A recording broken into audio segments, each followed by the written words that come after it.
Nas últimas 3 ou 4 décadas, presenciamos um fenômeno verdadeiramente único acontecendo na República Popular da China. Independentemente da sua opinião sobre o país, este não é um momento para críticas ou defesas.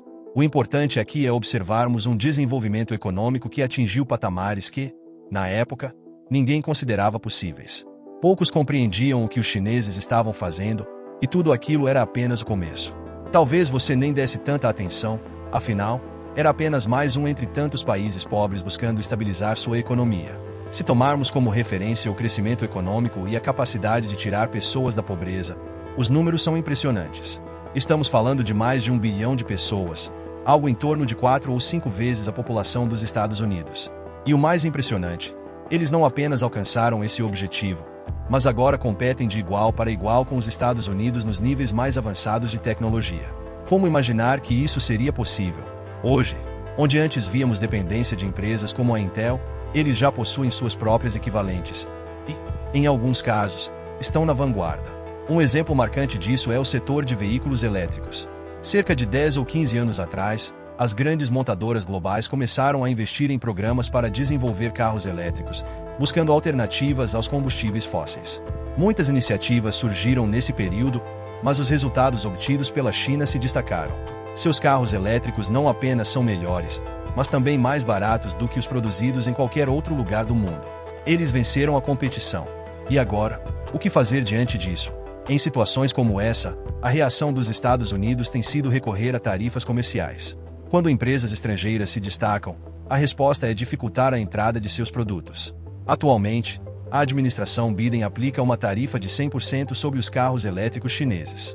Isso significa que, se um veículo custa $30 mil, o consumidor americano precisa pagar outros 30 mil em tarifas, elevando o preço final para $60 mil. O resultado disso é que praticamente não existem carros elétricos chineses nas estradas americanas. No entanto, na Europa, 1 em cada 3 carros elétricos é fabricado na China. A maior produtora, mais bem-sucedida e de crescimento mais rápido é uma empresa que muitos americanos sequer conhecem, a BYD. A reação dos Estados Unidos foi simples: excluí-los do mercado. Essa postura, no entanto, é contraproducente, sob a ótica econômica, difícil de justificar. Enquanto o resto do mundo avança na transição para veículos elétricos, os concorrentes americanos enfrentam um obstáculo significativo. Enquanto empresas estrangeiras podem adquirir os melhores carros por $30 mil, os americanos precisam desembolsar 40 ou 50 mil por veículos de qualidade inferior. Isso coloca as empresas dos Estados Unidos em clara desvantagem no cenário global. Quando estudei economia, lembro-me de ter aprendido que comportamentos como esse variam entre o contraproducente e o irracional, ou uma mistura dos dois. Durante meu doutorado em economia em Yale, tive uma colega bastante particular que lembro bem, Janet Yellen. Hoje, ela é secretária do Tesouro dos Estados Unidos. Conhecendo Janet, sei que ela entende que essa abordagem é equivocada, mas, como faz parte da posição oficial do governo, não tem outra escolha a não ser defendê-la. O que vemos, na verdade, é que os Estados Unidos estão perdendo a competição para a China, e atitudes como essa refletem o desespero de quem não sabe como reagir. Em vez de superar os chineses com um plano competitivo, a resposta tem sido erguer barreiras. Em Washington, acreditam que estão isolando a China, mas, na prática, estão isolando a si mesmos. Para o resto do mundo, essa postura reforça a imagem de um império em declínio, o que gera uma certa satisfação em muitos países. Como nação, é fundamental que despertemos para essa realidade. Há 40 anos, grande parte do mundo em desenvolvimento, incluindo a Ásia, a África e a América Latina, enfrentava desafios semelhantes. Muitos países aspiraram a alcançar algo semelhante ao que a China conquistou, mas apenas os chineses realmente tiveram sucesso. O segredo está em entender como eles conseguiram isso. Sim, a China aproveitou tecnologias e avanços já desenvolvidos no Ocidente, mas não de forma misteriosa ou incompreensível. Há 25 anos, os chineses tomaram uma decisão estratégica. Eles fizeram uma proposta aos países desenvolvidos, especialmente aos Estados Unidos, à Europa Ocidental e ao Japão. A proposta era clara: sabemos que vocês são capitalistas e que o principal objetivo é o lucro. Oferecemos 2 coisas: uma força de trabalho educada, disciplinada e extremamente acessível, além do mercado consumidor que mais cresce no mundo. Nas escolas de negócios, ensina-se que empreendedores devem buscar oportunidades onde a mão de obra é barata e os mercados estão em expansão. Foi exatamente isso que atraiu empresas para a China. O resultado: lucros extraordinários, o que forçou até mesmo as companhias mais relutantes a perceberem que, se não se estabelecessem na China, seriam superadas por concorrentes com produtos mais baratos e acesso exclusivo ao mercado chinês. Um exemplo claro é a General Motors, que hoje vende mais carros na China do que nos próprios Estados Unidos. Esse foi o diferencial que transformou a China em um caso de sucesso. Outros países tentaram, mas ninguém replicou esse modelo com a mesma eficácia. Além disso, o modelo chinês está sendo internacionalizado por meio do bloco conhecido como BRICS, o que deveria preocupar os Estados Unidos muito mais do que parece atualmente. O século XX nos deixou dois sistemas econômicos principais e opostos. De um lado, o modelo anglo-americano, baseado principalmente na iniciativa privada e no capitalismo orientado pelo lucro.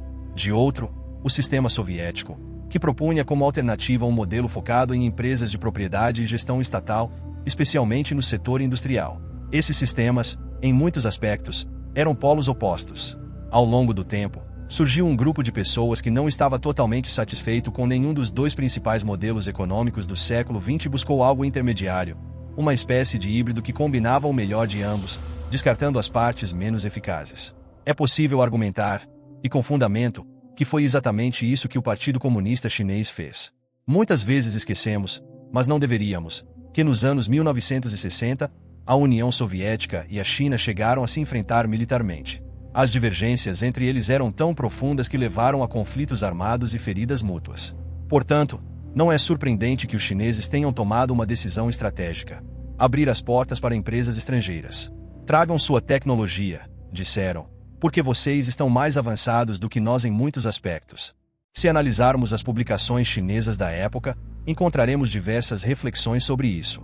Grande parte do que esses textos propunham era inspirado nos Estados Unidos, aprender com eles e tentar fazer igual, mas um pouco melhor.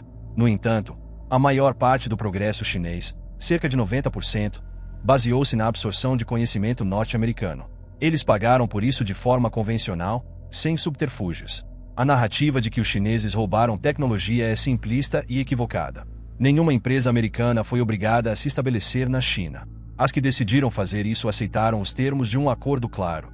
Elas compartilhariam tecnologia, demonstrariam como utilizá-la e treinariam profissionais. Em troca, os chineses ofereceriam mão de obra e acesso ao mercado. Foi um pacto transparente. As empresas americanas lucraram, enquanto os chineses adquiriram conhecimento técnico. Retratar esse acordo como um roubo é falacioso. É como dizer que eu te dou $100 em troca da sua camisa, fazemos o negócio e depois eu reclamo que você me roubou a camisa. Não houve roubo, houve um acordo. Você pode se arrepender da troca depois, mas isso é outro problema. Os chineses, no entanto, ressentem-se dessa narrativa, pois ela reacende memórias do século de humilhação. Para eles, o que escutam é: a mensagem implícita por trás dessa narrativa é algo como: vocês são ingênuos, atrasados, muitos chineses para alcançar isso sozinhos. Devem ter roubado. Consigo entender de onde isso vem. Durante muito tempo, os Estados Unidos foram o centro da inovação e dos grandes avanços tecnológicos. O Vale do Silício, por exemplo, merece parte de sua fama, reconheço isso. Porém, os resultados alcançados com base nessas fundações também são notáveis. Se formos honestos, sabemos que muito do que o Vale do Silício fez também foi inspirado ou adaptado de ideias desenvolvidas em outras partes do mundo. Isso sempre acontece quando uma sociedade se ergue sobre os remanescentes de outra. O que chamamos de chauvinismo muitas vezes entra em cena. O vencedor reescreve a história, minimizando ou até ignorando as contribuições dos outros. Não é difícil imaginar como, a partir daí, essas contribuições acabam completamente esquecidas. Para mim, um exemplo claro disso é o beisebol. Quando eu era jovem, adorava o beisebol americano e o via como um esporte predominantemente branco. Lembro-me de questionar por que não havia jogadores negros no esporte. A explicação que recebi era que eles não tinham capacidade ou simplesmente não sabiam jogar. Felizmente, vivi o suficiente para testemunhar a importância de Jack Robinson, o primeiro jogador negro a romper essa barreira. Hoje, reconhecemos que os negros não apenas têm talento extremo para os esportes, mas também foram fundamentais para as ligas profissionais de uma maneira esmagadora. A ausência deles no beisebol não tinha nada a ver com falta de habilidade atlética, mas sim com outras razões. Acredito que o mesmo princípio se aplica aqui. Se sua economia se baseia em um modelo específico de tomada de decisão, sua sociedade se ergue ou desmorona com base nessa mesma estrutura. No caso dos impérios chineses do passado, seus colapsos econômicos ocorreram porque estavam fundamentados em uma estrutura feudal, com senhores e servos, algo semelhante ao que aconteceu na Europa durante o milênio entre o fim de Roma e o Renascimento.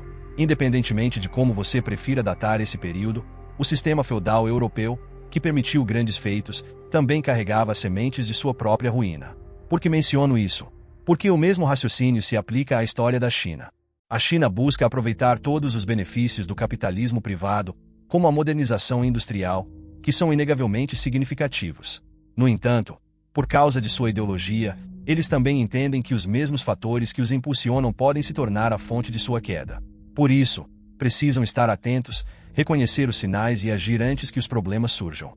Como esse momento chegou para os Estados Unidos e para a China? Nos Estados Unidos, inovamos na medida em que algo se torna lucrativo para alguém investir. Quando uma pessoa enxerga uma oportunidade de enriquecer com uma ideia inovadora, celebramos isso. Mas, e os chineses? O que eles fizeram? Eles disseram, sim.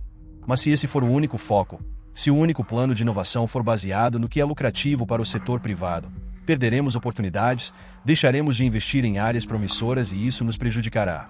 Na China, metade da economia funciona com o objetivo de lucro privado. O setor tecnológico, por exemplo, é permitido prosperar e milionários são criados nesse processo. Depois dos Estados Unidos, a China é o país com mais milionários e bilionários privados. No entanto, a outra metade da economia não segue essa lógica. Eles tomam decisões de desenvolvimento econômico, incluindo inovações tecnológicas, com base em objetivos sociais definidos pelo Partido Comunista e pelo governo.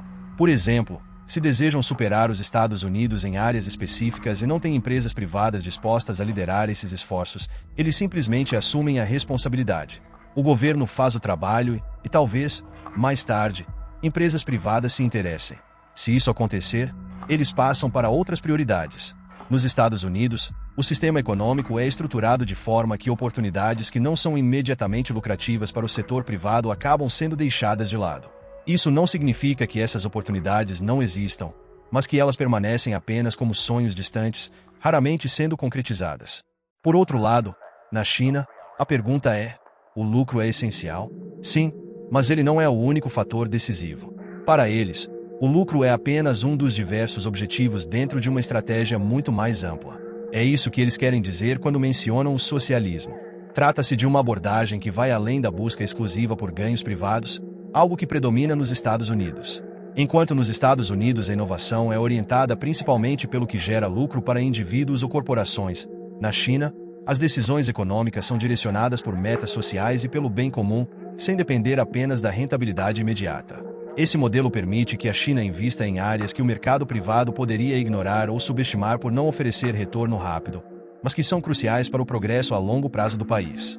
Se a China continuar combinando inovação voltada para o lucro privado com um plano estratégico governamental focado em áreas essenciais como tecnologia e ciência, sem depender exclusivamente do mercado, ela pode superar os Estados Unidos em diversas frentes. Ao investir em setores de alto valor social e estratégico, mesmo que inicialmente não sejam lucrativos, e ao tomar decisões econômicas de longo prazo para promover um crescimento abrangente, a China tem o potencial de liderar tanto em riqueza privada quanto em avanços tecnológicos e científicos em escala global. Agora, queremos ouvir você. O poder dos Estados Unidos será superado pela China? Ou você acredita que os Estados Unidos ainda têm o que é necessário para manter sua posição? Deixe sua opinião nos comentários. Estamos ansiosos para saber o que você pensa. E não se esqueça de se inscrever no canal e ativar o sininho para não perder os próximos vídeos. Até a próxima!